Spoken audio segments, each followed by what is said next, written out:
Hello and welcome to the Eating Disorder Therapist podcast.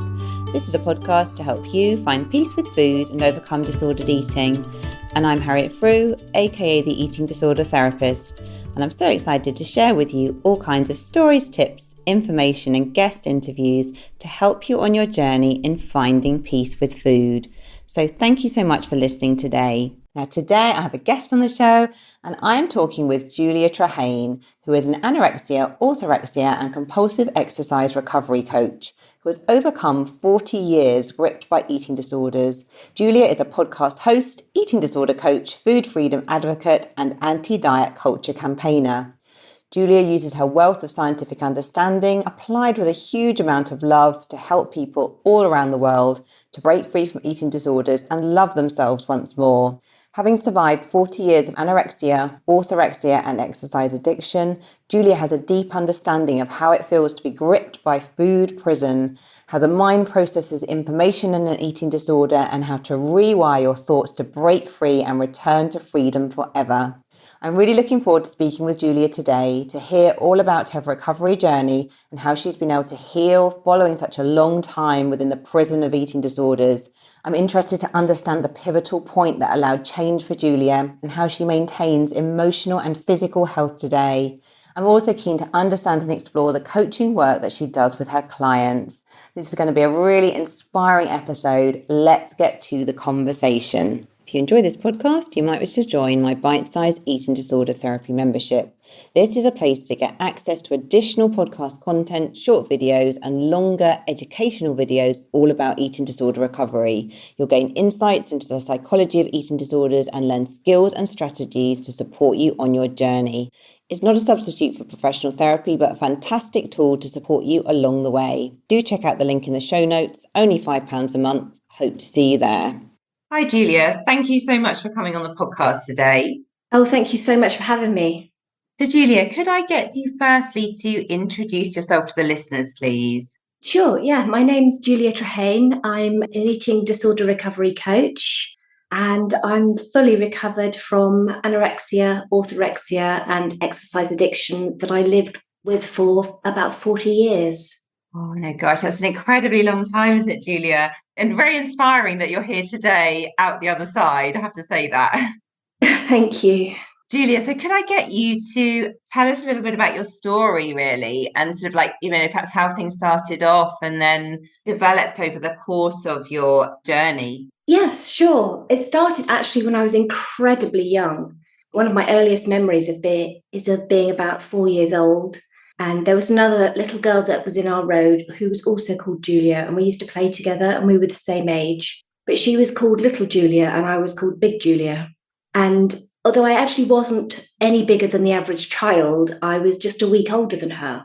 But I remember hating being called Big Julia and feeling it was wrong. My dad was quite a traditional chap and he made lots of comments and stuff on body size and all sorts of things, really. He was quite a judgmental and critical man. And so I grew up with my mum constantly being on a diet, my dad constantly criticizing and just making things really difficult. And I never felt I was good enough because he was such a critical man. I think that was just the way he was and the way he'd learnt to be. And I don't think he meant harm. I don't think he knew any different.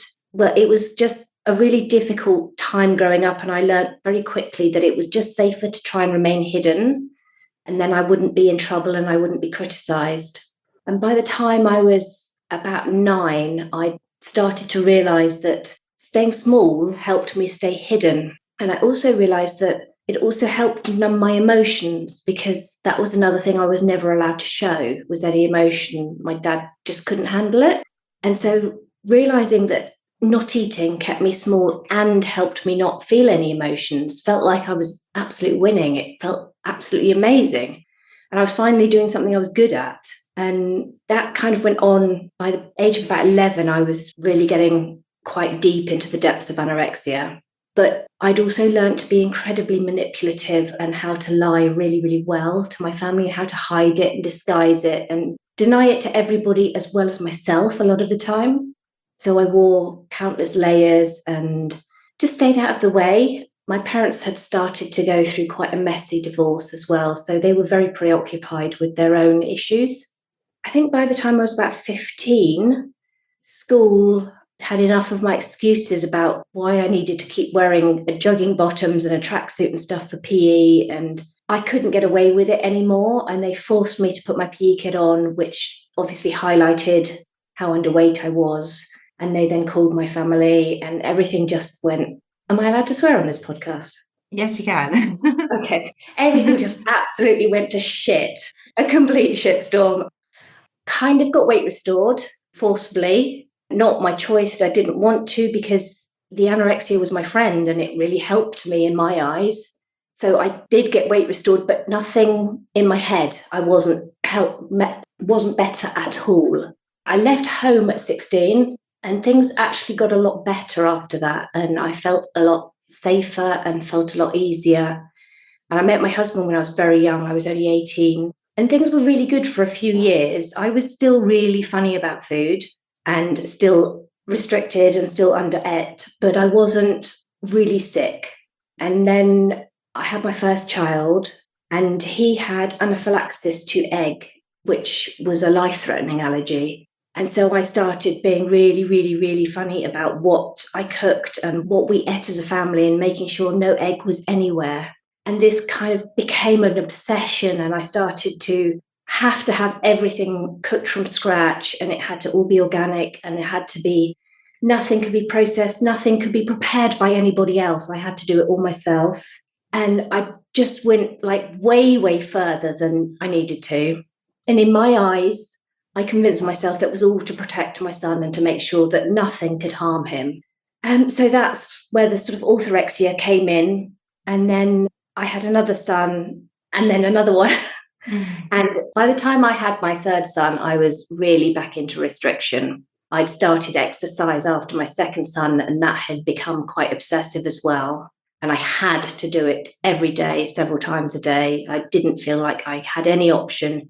But I convinced myself that was for my health, and I was being a really healthy mum. And when I had my third child, I had him first thing, 9 o'clock in the morning. I was home by lunchtime, went out for a run, the school run for the other two, came back, made this dinner that was super, super healthy and all made from scratch. And then I took the dogs out for another run in the evening.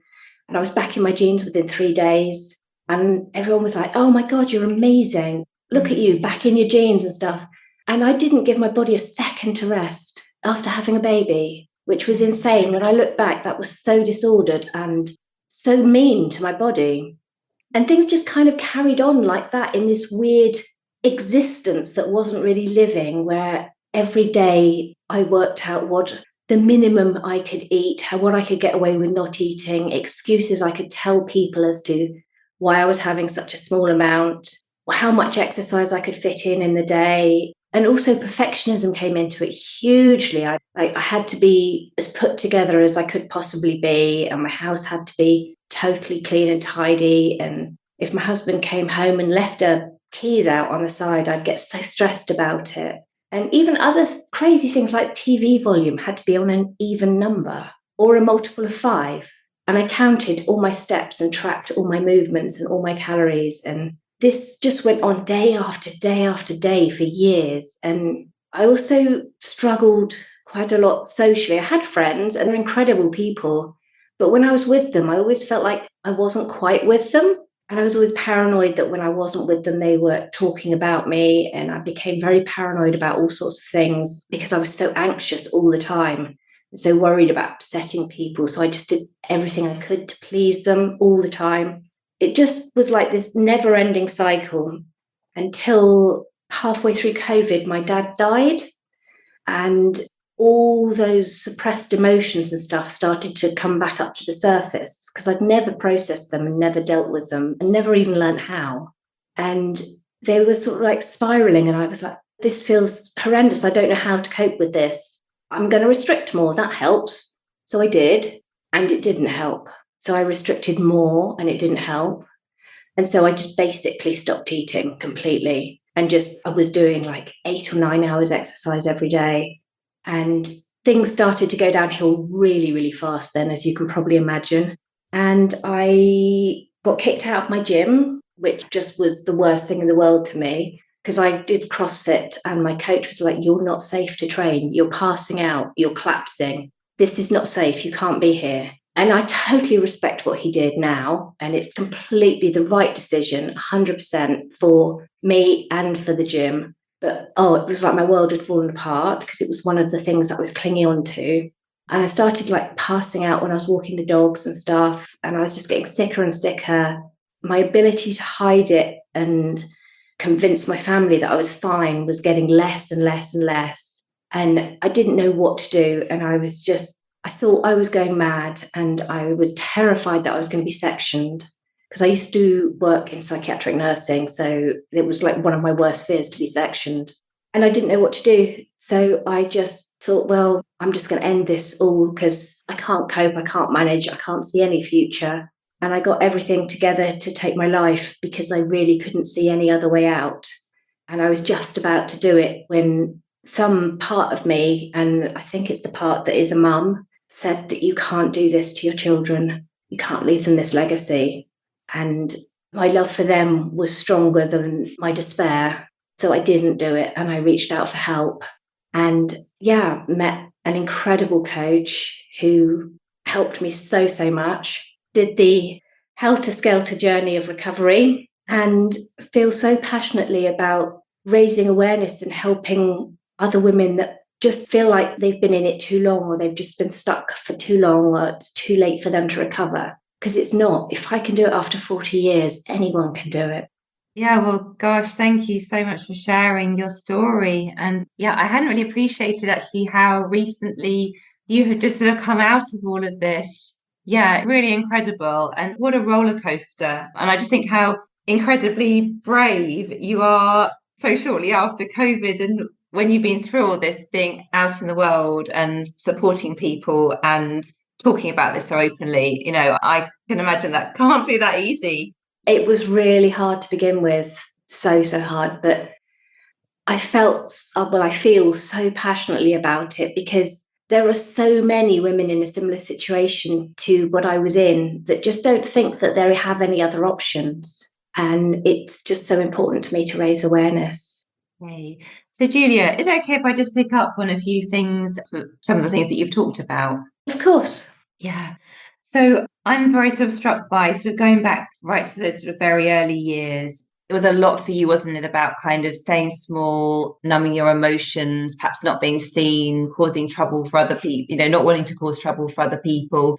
There was a little bit of kind of body image, there's body image part in there, talking about the big Julia, the small Julia, but it sounds like it was about other things more so. Is that right?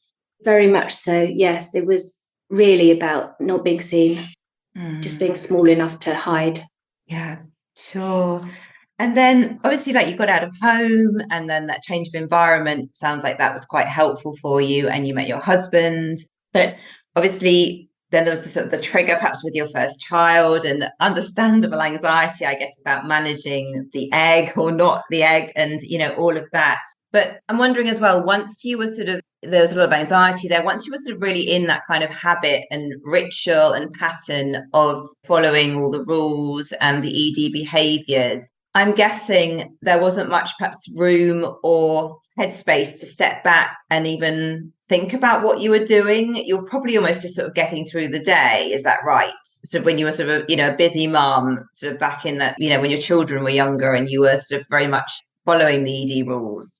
Yeah, a lot of it was busy mum rushing around getting through the day. And I created so much more work for myself with all the food rules and stuff. And because I wouldn't allow my family to have anything processed or anything either. It was all under the guise of health. I convinced myself that what I was doing was for the good of everybody. Yeah. And do you think back then, it sounds like you had very sort of noble intentions and you probably just genuinely thought you were doing the right thing. Is that right? Would have you ever have questioned that maybe it was a little bit obsessive? I think the obsession just kind of creeps in, doesn't it, under the radar, and you don't really quite realise that it's happening. So I don't think I really questioned it at the time, no.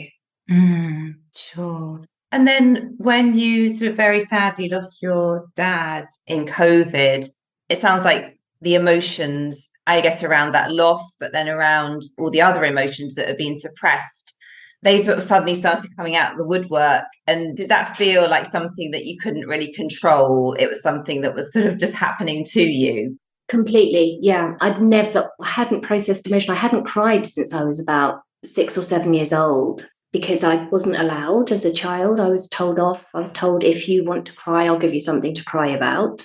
And so that stopped me crying pretty quick. I suppose because of my upbringing, I'd always thought that showing any emotion was a weakness.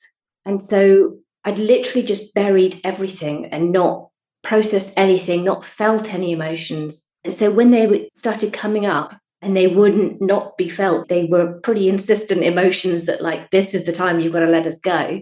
I literally had no idea what to do. I just thought I was going completely insane. I really feel for you, because I'm imagining, like, when you've suppressed emotion for that long, you're going to be experiencing almost a tidal wave of overwhelm, which would probably feel absolutely terrifying, didn't it, when you started to sort of feel those emotions for the first time? That's an incredibly good description of what I was feeling. Yes, the tidal wave of overwhelm fits it very, very well. Right. So I think as well, it makes a lot of sense to me listening to this, that maybe you would have felt, perhaps you might have thought about taking drastic measures, because it was just, I would imagine, just so unbearable, and you would have felt so inequipped, I guess, to deal with everything that you were having to deal with. I can just really imagine just how desperate you must have felt. Well, I can't really imagine, actually, but I have some sense, I guess, of what that might have been like, just with dealing with so much and not feeling equipped with any of the skills. Yeah, it was so much. And all my old coping mechanisms of restriction weren't making any difference. They just weren't working. So, of course, the more I restricted, the more my brain wasn't actually able to function or think logically. It's just this like complete spiral of wildness going on in my head. And I just thought I was unraveling totally. Sure. Did you ever experience your suppressed emotion through other kind of physical symptoms in the body? I'm sort of thinking, like, for some people, they might experience that sort of through chronic fatigue or fibromyalgia, or in any other kind of physical symptom. But is that something that you ever experienced? Not that I was aware of through my life, but I've always been incredibly tense, like really, really tense muscles. And when I've had massages and stuff, people are like, can you just relax? And I'm like, I am relaxed. But no, I just had this constant tension. I was completely tense all the time, but nothing else particularly. I used to sort of get incredibly dizzy and pass out a lot, but I think that's probably more to do with restriction and blood pressure than anything else. Sure, and it makes sense. So thankfully, oh gosh, Julie, that you're here today, and the universe or something stepped in, or your love for your children or whatever it was, thank goodness you're still here today, and you're now able to do this incredible work. But I guess, like, reaching out to a coach as well, for someone like yourself, where you felt that, perhaps it was a weakness to express emotion, etc., etc. I guess that was like hugely challenging to do that, and a very sort of brave step at the time. Yes, I did go to the doctor and I did get referred to eating disorder services, who I'm actually still on the waiting list for, bizarrely, because they still haven't had an initial assessment, which is a long time later. So I probably need to contact them and change that. I know that they're overwhelmed. So there wasn't really any help available there. I did see a therapist a couple of times, but again, she wasn't eating disorder specialist at all. And she gave me some advice that wasn't really very helpful. And then I found Victoria Kleinsman, who is an incredible coach. And she taught me so, so much that I just didn't even realize was possible, such as learning how to love yourself, because I'd never known that that was even a possibility. I always thought that was arrogance. I didn't know that people could love themselves. I thought everyone hated themselves. So before we launch into this week's episode, you might be interested to know about our event coming up, face-to-face event, Inspiring Prevention of Eating Disorders and Body Image Issues in London, September the 30th, Camden, London, 2023. Really hope you'll be able to make it. At the moment, it's just going to be a face-to-face event. However, if there is a lot of demand, we might be doing it online as well. So I have brought together many different professionals in the field who are passionate about the prevention of eating disorders and body image issues. So we're going to have there, obviously myself, Kath Cunahan, psychotherapy mum on Instagram, talking about the early years as foundation for good mental well-being. We're going to have the binge eating therapist there, Sarah Dosanjh, talking about the hidden eating disorders, 85% of people not being underweight with an eating disorder. We've got Dr. Kaz Bomba with diagnosis, early intervention and support, really being able to support medical professionals, teachers and more. George Mycock is going to be there of My Own Mind, talking about how eating disorder services can be improved for greater access for men and those with muscularity orientated issues. We've got Victoria Kleinsman coming to talk about body image and radical self-love. We have Rose White talking about intuitive eating principles. The eating disorder nutritionist Anne Richardson talking all about is sugar the enemy, healthy week in schools, reframing the whole way we help our children develop a healthy relationship with food. We have Jane Hartley talking about developing a healthy relationship with exercise and movement, and many more people. So I really hope you'll be able to make it. The link is in the show notes. It's $149.99, which is an absolute bargain for all these different speakers in one day. You get all your food and refreshments included, and it's a face-to-face event. It's going to be so amazing because it just feels like so long since we've been able to kind of properly really get together in these kind of spaces. So much of it has been on Zoom, and Zoom is amazing. It has been a credible thing for my business, but I'm so looking forward to just getting everyone in one space and to really have that sort of collective energy and consciousness and inspiration and transformation to really think about how we can improve things for going forward for the future. So hope to see you there. Link is in the show notes.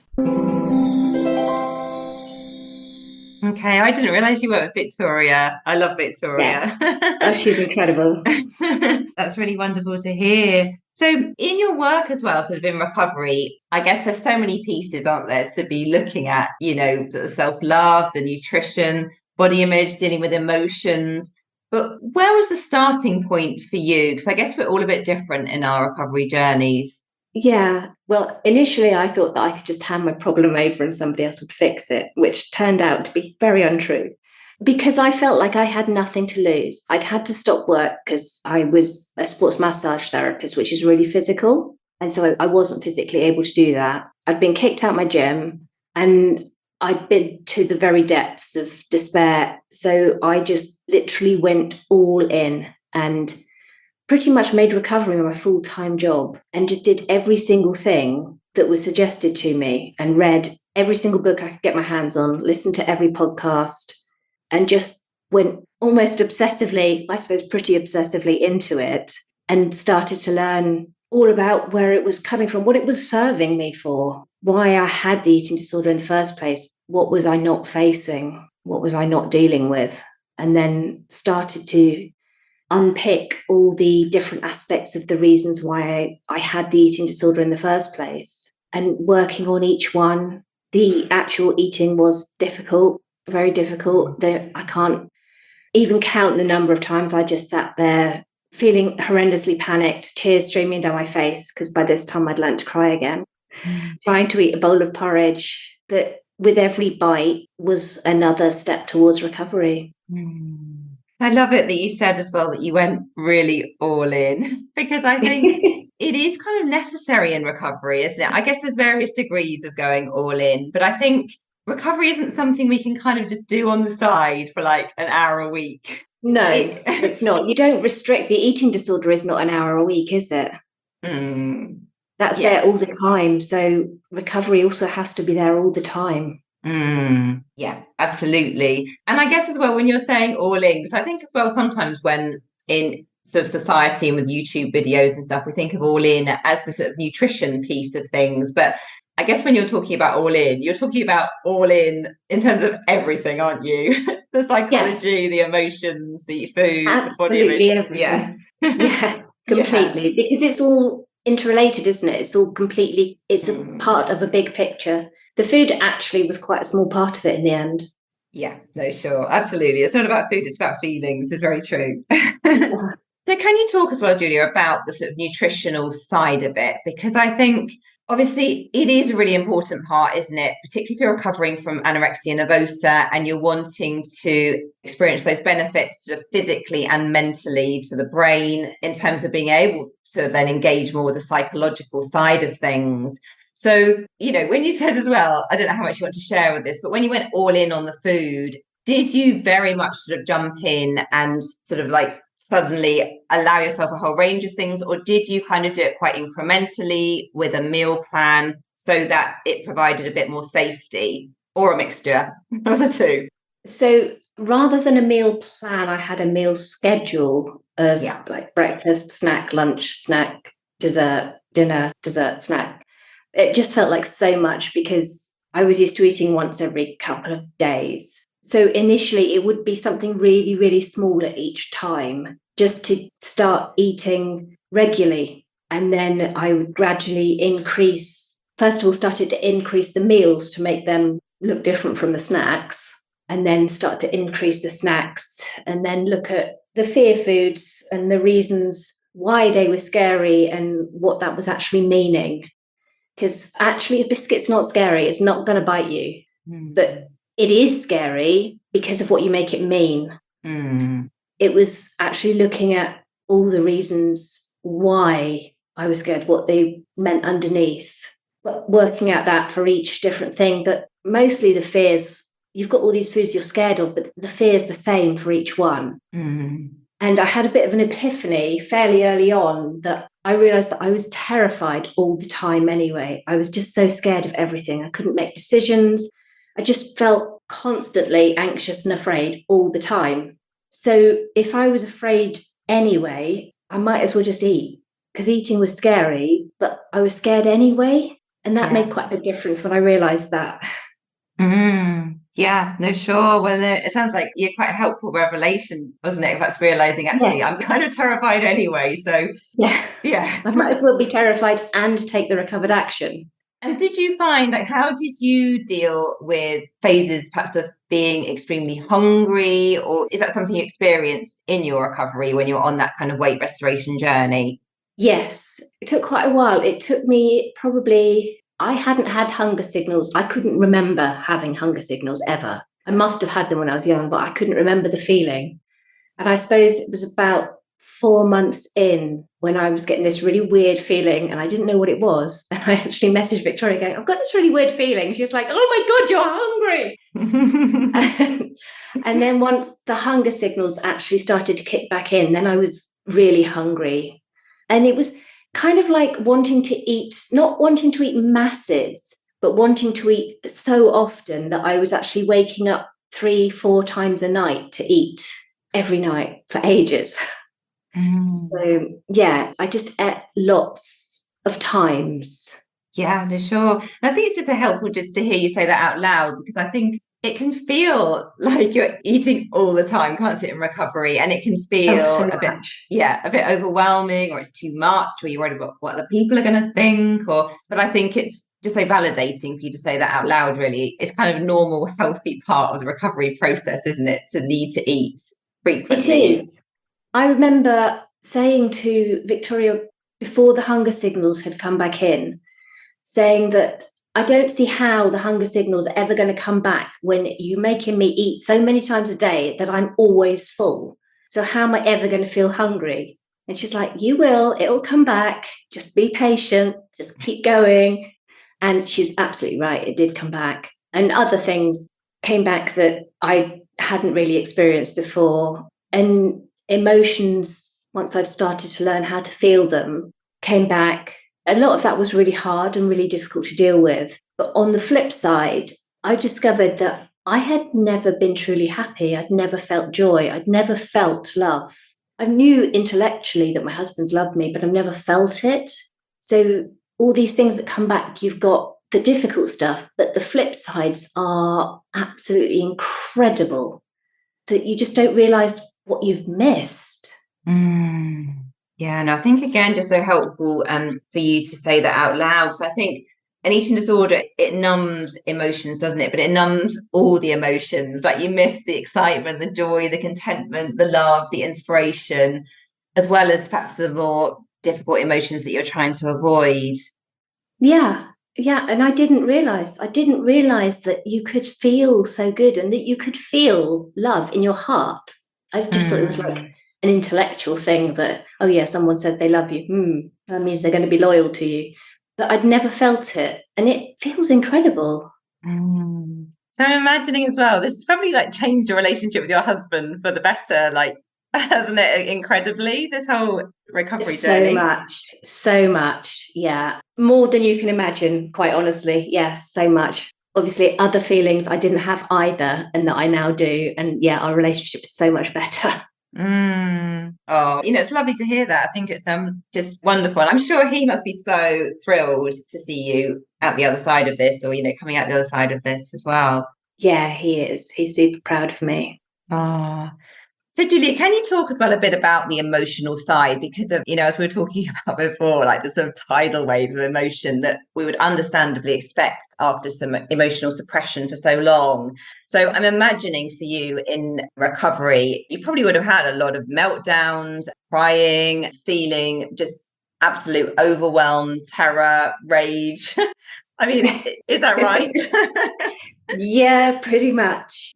Because I'd never felt a feeling and I'd always pushed them away. The first time I actually just sat with the feeling, which is something that I didn't know you could do, I was so scared. I mean, that was one feeling I did have throughout my life was fear. But no, I was super, super scared. And I just sat there and I just started to cry. And I hadn't cried for 40 years. And I cried for ages and ages and ages. And then afterwards, I was like, no, I don't like crying. It gives you a headache. It makes your eyes really sore. And then I cried again. And then I cried the next day. And then it just started to feel like releasing. And then I could start to feel other things. And I could start to feel angry. And then I felt angry at all I'd missed out on, all the life I'd not lived because of the eating disorder. And then you start to accept that. And it was just amazing to know that actually all a feeling wants to do is be felt. And once you feel it, it kind of goes away. And I think, again, it's just really validating for people to hear this out loud, because I think, many people are just very, very scared of their emotions. And I think the trouble is what often happens when we bottle up our emotions, then we do have this big outpouring. And then we tend to think, oh, you see, emotions are just unbearable, unmanageable. I need to suppress them because they're too much. Whereas it sounds like for you, you kind of kept going, didn't you? You kind of like allowed yourself to just feel what you needed to feel. And actually, over time, you started to kind of like clear them out, and you started to sort of really get the benefit of almost like releasing them. And also you were then able to experience some of the other emotions like kind of joy or happiness or contentment, and really feel those on a deep, heartfelt level. Yes, yeah, so much. And there was lots of things I did to help release some of the emotions. Like I went down to an abandoned bit of beach, a pebbly beach that nobody goes there because it was fenced off. But I went there anyway and just threw pebbles into the sea. And just literally, I was so angry at that point. And I'd never really felt anger. I didn't think I did feel anger. And I got this overwhelming anger, and I was just screaming and hurtling every swear word you can imagine with these stones into the sea, mainly at my dad. And afterwards, I just felt so calm, just like that had needed to come out for so many years. And once you can start clearing out the backlog of emotions, I suppose, then you do have more room to start feeling all the good emotions and start letting the light in, I suppose. Yeah, no, it's so true. Yeah, it's just so heartwarming, I think, just to hear your story, because I just love it when I hear about people just fully getting back in touch with themselves and fully doing that kind of, you definitely did go all in, didn't you, to that healing. This is what it's all about. I did, and it was so worth it to learn self-compassion and to learn how to love myself and to learn that actually I do have worth and I am good enough and I am a valuable member of society. Everything is just so different. I don't feel like I'm on the outside in a little frosted glass dome looking at the rest of the world anymore. I'm fully a part of it. Everything's in colour now. It's not black and white. Yeah, no, that's wonderful to hear. And I'm guessing, like the kind of self-love part, the self-compassion, kind of thinking the finding your voice and, who you are. I mean, after years of being in an eating disorder, coming out the other side of that, I would imagine you probably had a bit of an identity crisis and just not knowing who you were, what you like. It must have been lovely on some respects, but also incredibly challenging as well, just to sort of start to question all of those things and get to know yourself maybe for the very first time. Yes, that was one of the things I was actually really quite scared of, was that who would I be without the eating disorder? And I didn't know. I had no idea. And so learning who I was really scary and really fun. And I'm still learning. I learn every day. I learn new things about myself. And I'm quite excited to learn them all now.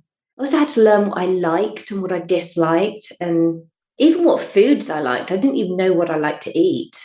And so, yeah, it's been a complete learning experience of who I am, what I like, what I don't like, learning to set boundaries, because I never had any of them at all. But what you want does come out, even if you don't know what it is. As you start to give it space to develop and you stop the restriction and you just start allowing yourself to live, what you like naturally starts to come out.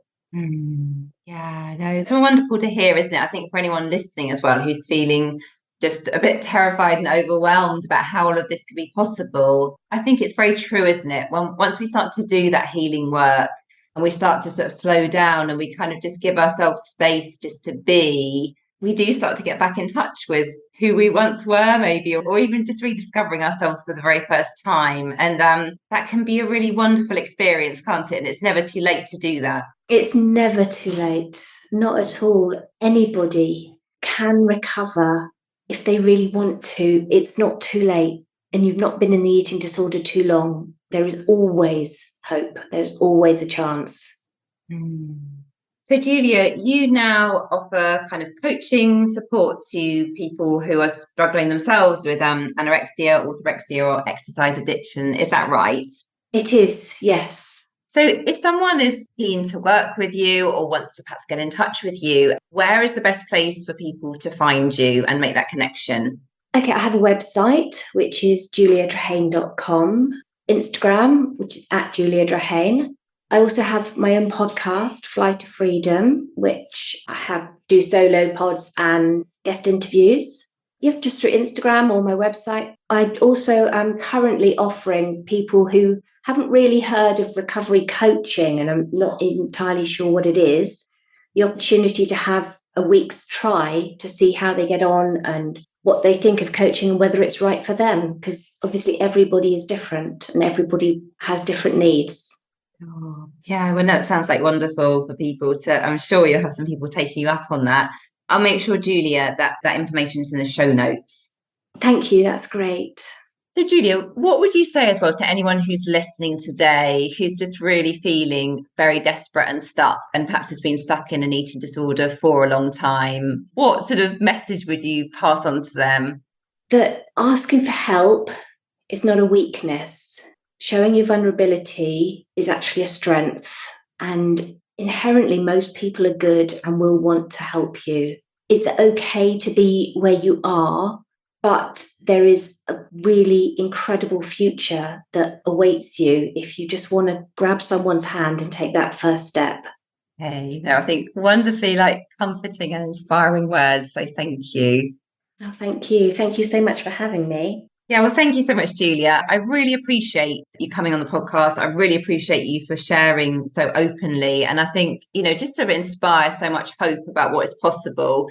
And I think incredibly inspiring how you absolutely dived in the deep end head first with your recovery. But you felt you had no other choice. I didn't feel there was any other option, no. If I was going to do it, I was going to do it. Yeah. So sure. Yeah. Well, I guess, you lived with the awful disorders for all that time, but it sounds like actually now you're coming out the other side, you're sort of in your self-loving, self-compassionate, authentic place, and you're, rediscovering more of yourself every day. But I think as well, what's incredible is now that you're giving back to the world in so many ways, and, you're going to be able to support, many people to heal. And that is just wonderful. So thank you so much. And what an inspiration you are. Oh, thank you. I really appreciate that. And thank you so much for having me on. It's been such a great opportunity to raise awareness. Thanks, Julia. So I hope you enjoyed this conversation just as much as I did. And do go and check out all of Julia's details in the show notes. If you're not following me already, do seek me out on Instagram at the eating disorder therapist _. And for further support with your relationship with food, do go to the eatingdisordertherapist.co.uk. If you enjoy this podcast and you want more, even more episodes, you can join my eating disorder Patreon membership, which is only £5 a month. You can try it for a week for free first, and the link to that is in the show notes if you're interested. If you enjoy this podcast as well, I would be so grateful if you would follow, rate and review, as it helps it reach so many more listeners. Thank you so much for listening today, and I look forward to sharing another podcast episode with you very soon.